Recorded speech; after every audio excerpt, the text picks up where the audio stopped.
spirit for the Lord, I can't turn down. Talking too much, bruh, it's time for you to learn now. So what they hearing, get offended, get now. My brother, come here real quick. Hermano, what's your name? Huh? I can't hear you, come over here. Angel. You said Angel? Okay, Angel. So what day is the first day of the week? Sunday. Okay, Sunday is the first day of the week. Okay, great. So Sunday is the first day of the week. We agree on that. So God says we have 6 days to work.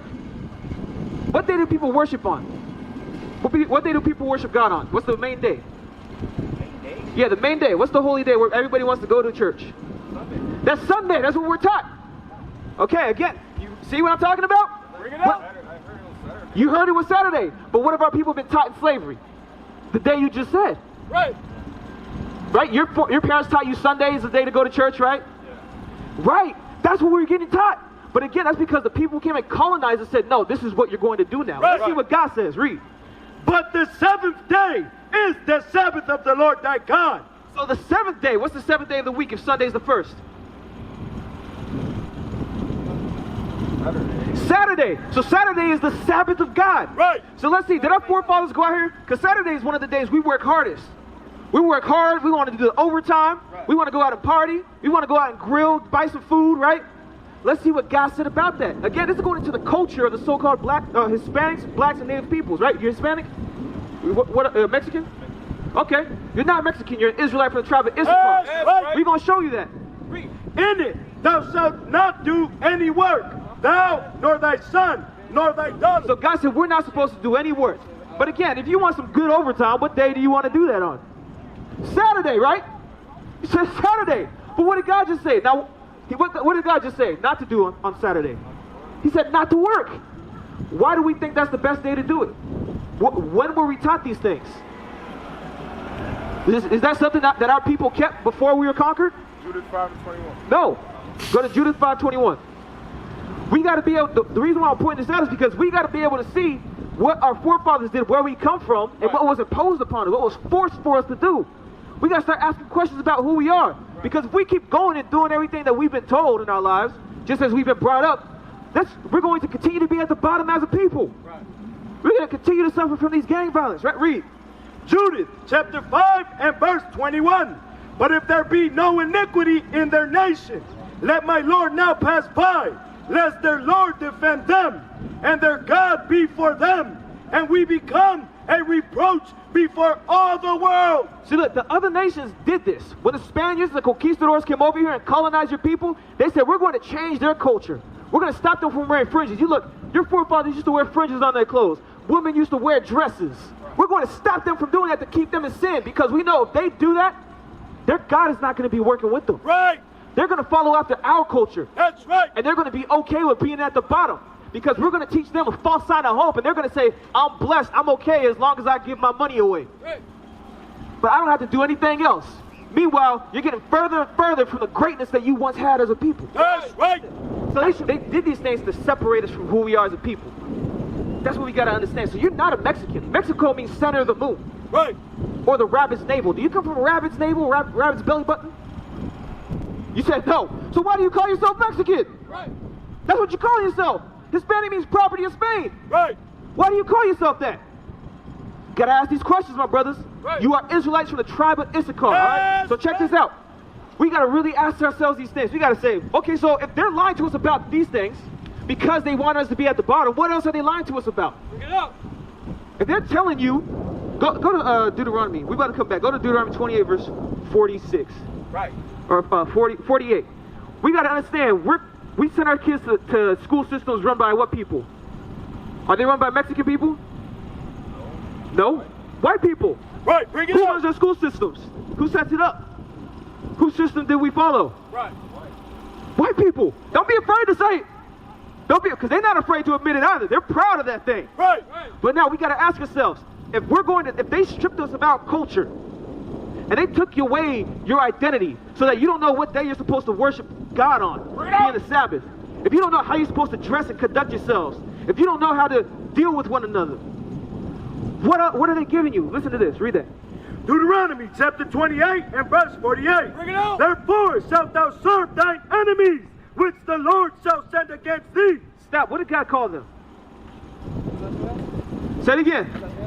But enemies. Enemies. He called them our enemies. So, is your enemy going to want the best for you in any situation? No. He's not going to want the best for you. But let's see. We're serving our enemies. Blacks and Hispanics. Do we serve our enemies? Are we at the bottom or are we at the top? Read this. In hunger and in thirst and in nakedness. So stop. In hunger. So the people who said, hey, today's the day for you to buy that food. Even though we all know that it's God's Sabbath, and he said not to do that. He said, in hunger, you're supposed to worship and come to me on the Sabbath day. He said your enemies are going to set those things up. Your enemy is going to have these restaurants put in position for you to buy on the Sabbath. Right. But is that the benefit for our people? Is that what God said to do? Right. No. No. He said not to do those things. He said Sabbath is the holy day, not Sunday. Right. We shouldn't be forsaking this day, right? Read on. And in want of all things. He said, and in thirst. Read that again. And in thirst. And in thirst. Who do you go for your water? To the store. Who owns the stores? Who puts the waters in the bottles and sells it to us? What people? Is it our people? Did we start those corporations? Oh, no. What people? You said what? White people. Right. Right. You got to think about this. So you're serving your enemies for your identity. You're serving your enemies for how you're supposed to live, right, how you should dress, how you should carry yourselves. We got to think about these things. He said, you said in clothing? And in nakedness. And in nakedness. You don't think it's a, do you think it's a coincidence that our young men and our young women, the little girls, you got little middle school girls, do you have a daughter? You have a daughter? You have a daughter? You have a daughter, right? How does your daughter dress? She's still, how old is she? 4. She's 4? Okay. But do you allow her to wear like leggings or things like that? I know some people have their little girls wearing leggings or the short shorts and whatnot. No? What does she wear? Like pants? Yeah. Regular pants. Again, look at the way our foremothers are dressing. Right. Look at the sign right there. Look at how our foremothers, they're wearing dresses. That's how they're supposed to wear. Right. That's what they're supposed to dress like. But again, they train us to teach our young men and women from a young age to dress and carry themselves a certain way. You think when your daughter gets older and she's wearing tight pants and she starts to develop and have a figure, you think the young men are going to look at her and say, I want to marry her or I want to just lay with her? You know. They're going to look at your daughter and say, I just want to lay with her. Right? You got any sisters? You got a sister. She dressed that way too, right? She wears skinny jeans and pants and things like that. One of them do. Right? Are men going to want to look at her initially say she's wife material or I want to lay with that. Let me see how I can figure that out. Which one? The second one. Again, our enemies taught us how to dress. Right. It was a white woman who said, hey, we should all start wearing pants. Right. And now you think it's a coincidence that we have black and Hispanic households, single parent households on the rise in black and Hispanic communities? Bring it out. You think that's a coincidence? No, it's because they're teaching us how to dress. Right. How we should behave ourselves. But our women used to be more modest. That's right. They weren't trying to get a man's attention so that a man could just lay with them and put them to the side. Right? Look at our lovely sisters right here. Wearing pants. Brothers are just going to look at them to sleep with them. Right. That's it. Again, who taught us these things? What did it say at the beginning of the scripture? Yeah. Okay, right. White people, right? But read the top verse. Therefore shalt thou serve thine enemies. We have to serve our enemies. Our enemies taught us these things. Right. Our enemies taught us it's okay to dress this way, to carry ourselves this way. So God said, we're serving them in nakedness. Now you got the young men with sagging their pants below the behinds, right, following after gang culture. Is that okay for our people? No, it's not. You got our young men dressed, wanting to be like cholos, wanting to be like gangbangers, wanting to be like sicarios, right? But is that how we should be conducting ourselves? Why is that culture that's why is that a strong culture in black and Hispanic households then? Bring it out. How come? Go ahead. That's what they were raised into. Right. That's what we're taught. That's what they see on the TV screen. That's what they see when they go to school. That's what they hear when they listen to music. Am I wrong? No, right? again, our enemies encourage this behavior, and now we do it like it's natural to us. Right. Because we've been programmed to do it. Right. And it's destroying our communities. That's right. How many of our Hispanic brothers and sisters are out there beating up on each other, fighting one another, because, oh, you belong to a different area, or you rep the wrong color? Right. Why do these things happen? Or, you know what, you're from across the border. You're not even an American citizen. You shouldn't be over here. These things happen because the mindset they're taught as a youth. And and again, it may sound crazy, but it even goes just to how we clothe ourselves. Right. If you wear your pants below your waist, you want to be a gangster. You think you're hard doing that. And you don't care about anybody else around you. And that's why we have these issues that we have. That's why these things plague our communities. Keep on reading that, though. And in one of all things. And in one of all things. So at the beginning of this, I asked both of y'all what your nationality is. And what did you tell me? That is your nationality that God gave you. That's right. But what were you told beforehand? What did you say when you first came up? You said Mexican. What did you say your nationality was? You said Mexican. Okay, so back to the top of the scripture. What did it say? Who did it say we learned that from? Right. The enemy. The enemy. Again, is your enemy going to teach you anything that's to benefit you? Bring it out. No. So you think him saying you're Mexican and you claiming that, do you think that was to help you or to hurt you? Bring it out. That was to hurt you. Why do you think it hurt you, though? How does it hurt us? Huh? It's stopping us from learning the truth. The reason why we as black people, Hispanic people, we're suffering as a people is because we don't know who we are. That's right. We don't know who we are. Right. So again, it says, what it's going to do, like you said, distract you from the truth, right? That's what you said? And it makes it easiest for us to look at ourselves as less. Right. But if we knew that we are God's chosen people, the Israelites, we are God's chosen people, you come from the tribe of Issachar, you're not Mexican. Christ is a black man, he looked like y'all. Right. Y'all would have more pride for yourselves. Right. It'd be so much harder for us to want to just sleep with our sisters and toss them to the side. Bring it out. It'd be so much harder for us to want to fight against our brothers and beat up on them. Right. How much abuse goes on in black and Hispanic households? A lot. Did you grow up seeing that? Have you grown up seeing that? Or you have people in your family that experience that? Yeah, how about yourself? Family and friends? You have friends, right? Hispanic friends? These things happen at a high level in our household because we don't see the importance in ourselves. Right. If I don't see the importance in myself as a father, that's the only way it's going to be easy for me to get drunk and beat my kids. Right. If I don't have any value in myself and I don't see value in my family, that's the only reason why these things happen. But God said it's because we serve our enemies in one of all things. Now check this out. Here's the heavy part. Read this. Keep on reading. And he shall put a yoke of iron upon thy neck. And he shall put a yoke of iron upon your neck.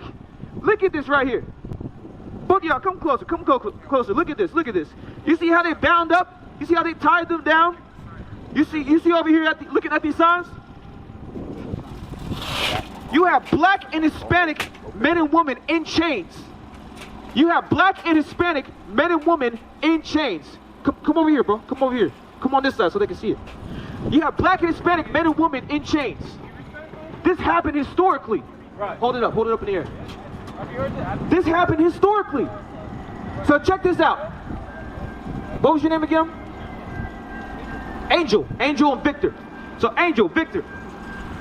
Where do you think they first started teaching us how to dress? Where do you think they first taught us how we should conduct ourselves? What God we should worship or what day we should worship? When did that start happening? After we got colonized, right? After we were enslaved, right? So check this out now. So he says, you should be in a yoke of iron upon your neck. That means we were in slavery at one point. That's right. Do you feel change around your neck physically today? But do you feel a physical chain around you? Like, how about you? No. Okay, let's see why that is. Read. Until he hath destroyed, and he shall put a yoke of iron upon thy neck, until he hath destroyed thee. He said, until you are destroyed as a people, you're going to have them chains on your neck. Now, do we have them on your neck? You said no, right?